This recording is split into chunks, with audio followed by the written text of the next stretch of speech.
What's going on, guys, and welcome back to another video, and welcome to your stimulus package update and daily news report for Monday, January 3rd. Now, here's what we know. This week, the Senate is back in session. The House will return next week. We got updates on the new stimulus package, what we're going to see there. We got news on President Biden trying to lower costs to the end consumer, and teachers are actually very concerned over reopening schools. So we are actually going to address all that in today's video. First, what I want to say is there's a lot happening. A lot. You'll probably hear this in my voice. I haven't slept a lot over the past few days just because there's so much information out there. Now, I try to do a lot of research in every one of my videos, but I also do a lot of research outside of the videos for investments that I'm making and other things like that. So, one thing I can tell you is there's a lot that will be coming over the next few weeks, even over the next month, and I will be here every step of the way. So if you enjoy these daily uploads, please do me a favor, go ahead, hit that like button. Also consider subscribing so you never miss an update. Let's talk about what's going on today. Congress, or all of Congress, will be back very soon. This is good news. But the problems that they face are the exact same. According to reports, many lawmakers are coming back to the negotiation table with the same offer they left with. That's not good. The same offer that they left with was the exact same offer that Senator Joe Manchin said no, he would not support. So right now, lawmakers question how much of the Build Back Better Act will have to be changed in order to get Senator Joe Manchin on board. He once supported the Build Back Better Act. Keep that in mind. But he later changed his mind amid concerns over inflation. He had concerns that Democrats were using the short-term extension of things like the child tax credit payments, right, for 1 year.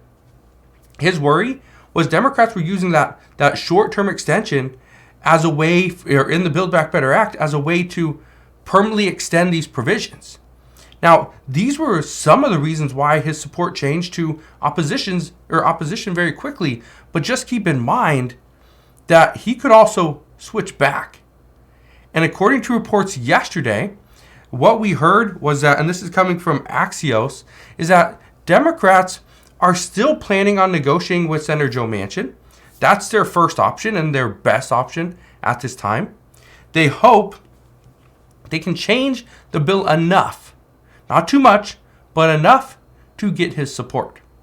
And again, according to Axios, Senator Joe Manchin is open to renegotiating the bill if this includes climate change and child care. Now, there wasn't any mention of expanding the Affordable Care Act, which actually was something that Senator Joe Manchin was supportive of just a month ago. So it's interesting. But, and I addressed this yesterday in multiple videos, Senator Joe Manchin, how much child care is he willing to pass? Is he talking about the child care provision, the child care credits, pre-K, child tax credit payments? That's where it gets very, very vague. But, according to reports, he's open to all of it, but it has to be fully funded, and we cannot run it for just a couple years because it will later be extended. We need to know the exact amount for the full 10 years. So that's where things get very interesting. So here's actually what's going to happen now. There is actually a Senate leadership meeting later on tonight. Senator Joe Manchin will reportedly be there. Tomorrow, there will be a weekly caucus lunch. Now, according to Senate aides, this weekly lunch is going to be where Senate Majority Leader Chuck Schumer is going to try to negotiate a little bit more and determine who in the Senate is ready for a vote, who wants to continue to negotiate, and determine if the Senate is even ready to pass this bill.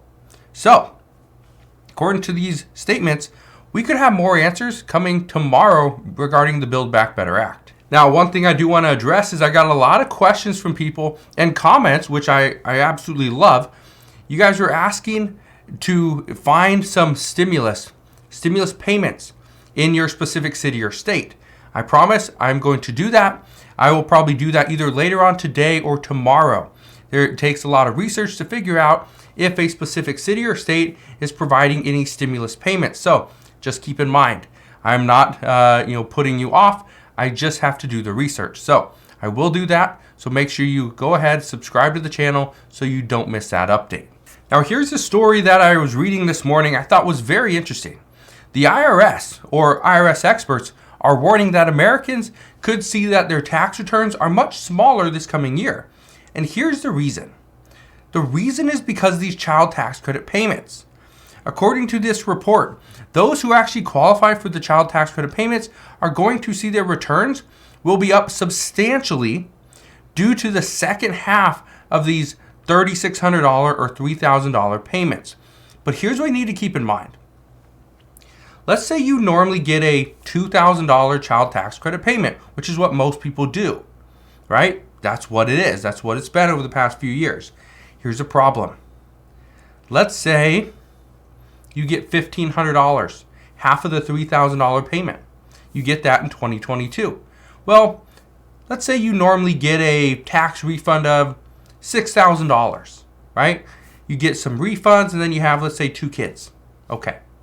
So you normally get about $4,000 for your children. Here's the issue. Now you're going to get half of a $3,000 payment, which is $1,500, which means for 2 children, you would get $3,000, which means instead of $6,000 that you normally get, you would only get $5,000.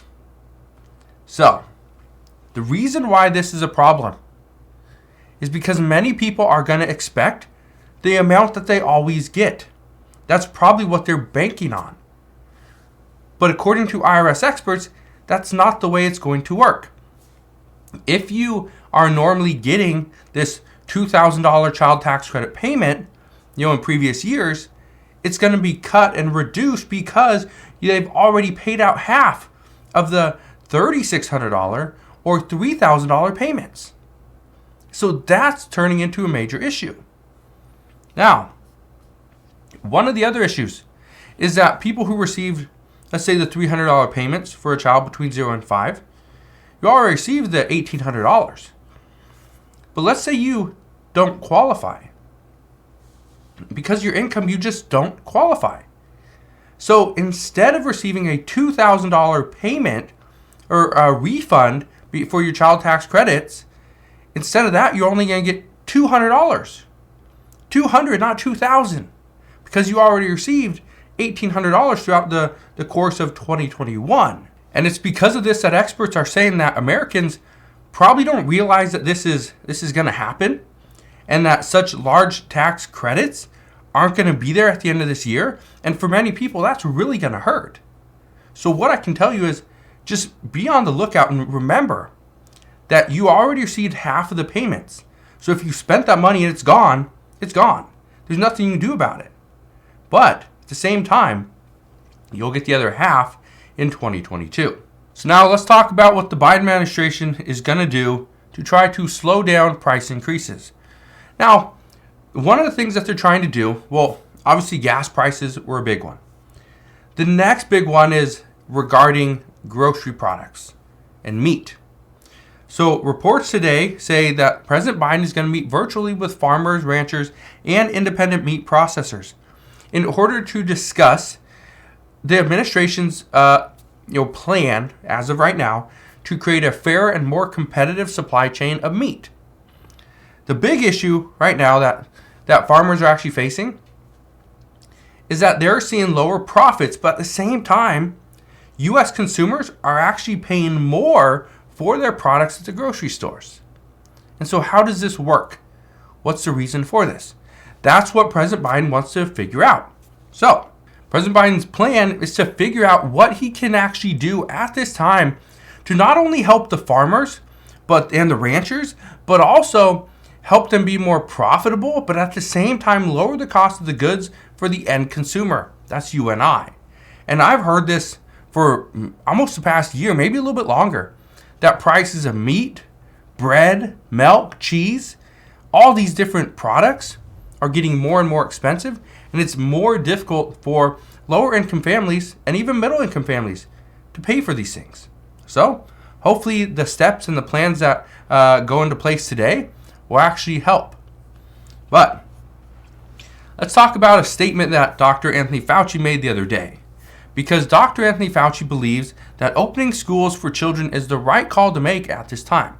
He said, despite having increased COVID cases, this is the right move. He also stated that an overwhelming majority of teachers are vaccinated, so this definitely helps mitigate the virus. He also goes on to say that parents need to vaccinate their children because right now we have vaccines for children 5 years of age and over. But here's where we're having issues.